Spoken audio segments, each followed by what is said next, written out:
आत्मीय स्वजन भाइयों एवं बहनों, सादर जय जय सीताराम, जय गौ माता, जय गोपाल। वह खून कहो किस मतलब का जिसमें उबाल का नाम नहीं, वह खून कहो किस मतलब का आ सके देश के काम नहीं।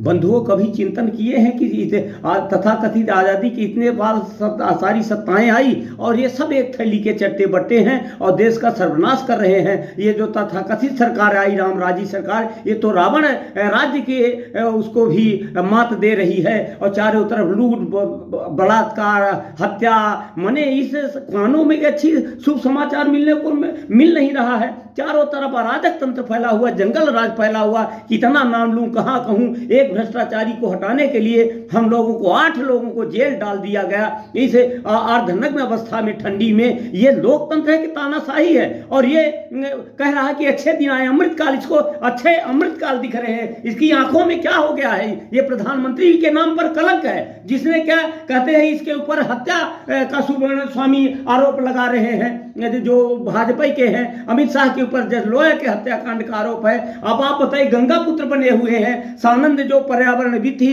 उनकी हत्या कर दी 111 दिन के अनशन के बाद। और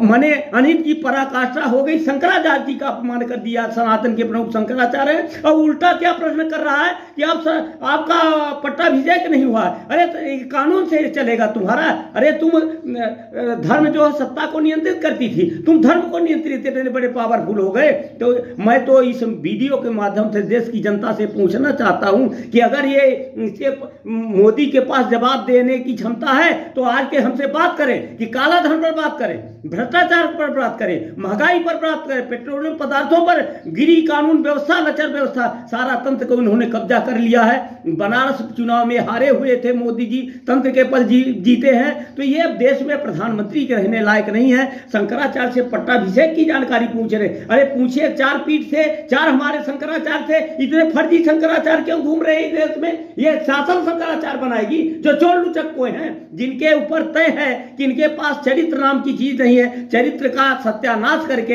अप्रकृत को उजाड़ करके विकास नहीं कर रहे हो मोदी जी और शाह। ये जो रंगा बिल्ला है देश के, जिनके ऊपर हत्या का प्रकरण है, वो देश की शासन सत्ता पर काबिज है। चारों तरफ नीति एक है। और बताइए, राम रहीम की कितनी बार पेरोल हुई और संजीव भट्ट IPS अधिकारी जेल में बैठा हुआ है। सानंद की हत्या हो गई, सोनम वांगचुक जेल में डाल दिया गया है। अरे लोकतंत्र है, अभी तो हम लोगों को जेल में डाल दिया गया है। इसलिए भाइयों, इस देश में लोकतंत्र नहीं, लूटतंत्र है। ये मोदी नहीं, देश का कसाई है। इसको प्रधानमंत्री से हट जाना चाहिए, नहीं तो भगवान कृपा करेंगे, देश का सत्यानाश होगा।